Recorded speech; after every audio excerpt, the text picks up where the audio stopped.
Hi welcome to show Sai food. ఈరోజు మన recipe వచ్చేసి మిల్ మేకర్ బిర్యానీ. ఇలా ప్రిపేర్ చేసామంటే సైడ్కి డిష్ కానీ రసం కానీ ఏది అవసరం లేదు, ఇలాగే తినేసేయచ్చు, అంత టేస్టీగా ఉంటుంది. దానికోసం మనం ముందుగా ఒక బౌల్ తీసుకొని ఒక కప్పు మిల్ మేకర్ తీసుకోండి. మీరు చిన్న సైజు అయినా పర్లేదు, కొంచెం పెద్ద సైజు అయినా పర్లేదు, మీ దగ్గర ఏ ఉంటే అవి తీసుకోండి. దాంట్లోకి వేడి వాటర్ని వేయండి. మిల్ మేకర్ మునిగే వరకు వాటర్ని వేయండి. వేసేసి మూత పెట్టేసేయండి. మూత పెట్టేసి మిల్ మేకర్ అనేది సాఫ్ట్గా అయ్యేంత వరకు మాత్రమే ఉంచండి, మరీ ఎక్కువసేపు అవసరం లేదు. వాటర్ తీసేసి కూల్ వాటర్ వేసి దాంట్లో నుంచి వాటర్ మొత్తం ఇలా తీసేయండి. చూడండి, మిల్ మేకర్లో నుంచి వాటర్ని ఇలా తీసేసి పక్కన పెట్టేసుకోండి. తర్వాత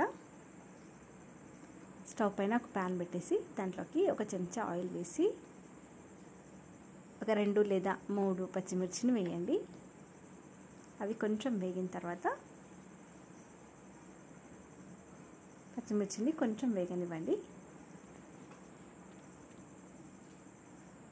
ఇప్పుడు టమాటో, మీడియం సైజువి టమాటో ఒక 2 తీసుకొని ఇలా కట్ చేసి వేసుకోండి. ఇది కొంచెం సాఫ్ట్ అయ్యేంత వరకు ఉడికించండి. టమాటో అనేది కొంచెం సాఫ్ట్ అయితే సరిపోతుంది. ఇప్పుడు స్టవ్ ఆఫ్ చేసి పక్కన పెట్టేసుకోండి. చల్లైన తర్వాత మనం మిక్సీ పట్టుకోవాలి దాన్ని. ఇప్పుడు స్టవ్ పైన కుక్కర్ పెట్టేసి దీంట్లోకి ఒక 3 చెంచాల ఆయిల్, ఇప్పుడు బిర్యానీ ఆకు, మనం బిర్యానీలోకి ఏమేమైతే వేస్తామో ఇంగ్రీడియంట్స్ అవన్నీ వేసేసుకోవాలి.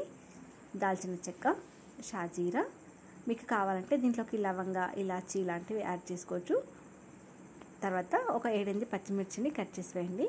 మీడియం సైజువి 2 ఆనియన్స్ని ఇలా పొడుగ్గా కట్ చేసి వేయండి.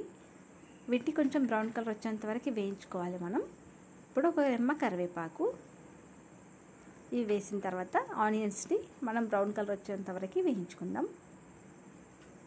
చూడండి, వేగాయి కదా. ఇలా వేగిన తర్వాత ఒక చెంచా అల్లం వెల్లుల్లి పేస్ట్ వేసిన తర్వాత ఒకసారి కలిపేసి మిల్ మేకర్స్ని వేసేయండి. మిల్ మేకర్ వేసి కూడా ఒకసారి మళ్ళీ కలపండి. తర్వాత మనం ఇందాక వేయించుకున్న పచ్చిమిర్చి టమాటో పేస్ట్ చేసుకున్నాం కదా, అది దీంట్లో వేసేయండి. ఇందులో వేసి మళ్ళీ ఒకసారి ఇలా కలిపేసుకోండి. కలిపిన తర్వాత ఒక చెంచా ధనియాల పొడి, గరం మసాలా 3/4 చెంచా వేసి ఒకసారి మళ్ళీ కలపండి. మసాలా అనేది మనకి మిల్ మేకర్కి కొంచెం పట్టేంత వరకు కొద్దిగా ఫ్రై అవ్వనివ్వండి, మరీ ఎక్కువసేపు అవసరం లేదు. కొంచెం ఫ్రై అయిన తర్వాత కారం 1 చెంచా, 1 స్పూన్ సాల్ట్ అనేది మీ టేస్ట్కి సరిపోయేటంత చూసి వేసుకోండి. ఇప్పుడు కారం సాల్ట్ కూడా మొత్తం మిక్స్ అయ్యేటట్టు మిల్ మేకర్కి పట్టేటట్టు మళ్ళీ ఒకసారి కలిపేసుకోండి. ఇలా కలిపిన తర్వాత రైస్ని ముందుగానే నేను కడిగేసి పెట్టుకున్నాను, నానబెట్టాను ఒక 1/2 అవర్ వరకు. మీ దగ్గర బాస్మతి రైస్ ఉంటే బాస్మతి తీసుకోండి, లేదంటే నార్మల్ రైస్ అన్నా పర్వాలేదు.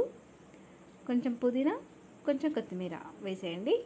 బియ్యం వేసిన తర్వాత పుదీనా కొత్తిమీర వేసేసి మనం 1 గ్లాస్ బియ్యంకి 1.5 గ్లాస్ వాటర్ పడతాయండి. మీరు దీన్ని చూసుకొని క్వాంటిటీ వాటర్ని పెంచుకోవచ్చు. అంటే మీరు రైస్ ఎక్కువ చేసుకోవాలనుకుంటే ఈ కొలతతో చేసుకోండి. 1 గ్లాస్ బియ్యంకి 1.5 గ్లాస్ వాటర్ అయితే సరిపోతుంది. వాటర్ వేసిన తర్వాత ఇంకేమైనా సాల్ట్ పడుతుంది అనుకుంటే ఈ టైంలో వేసుకోవచ్చు. మూత పెట్టేసి మనకి ఒక 2 విజిల్స్ వచ్చేంత వరకు ఉడికించండి. ఉడికిన తర్వాత విజిల్ పోయిన తర్వాత చూపిస్తున్నాను. చూడండి, మూత తీసి చూడండి.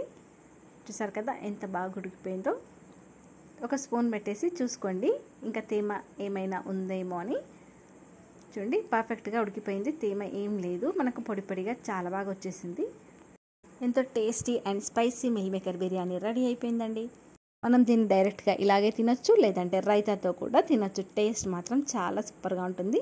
ఒకసారి ట్రై చేసి చూడండి, చాలా అంటే చాలా బాగుంది. పిల్లలకు కూడా డెఫినెట్గా నచ్చుతుంది. ఇలా ప్రిపేర్ చేసి పెట్టామంటే కొంచెం కూడా వదిలేయకుండా మొత్తం తినేస్తారు, అంత బాగుంటుంది. Thank you for watching.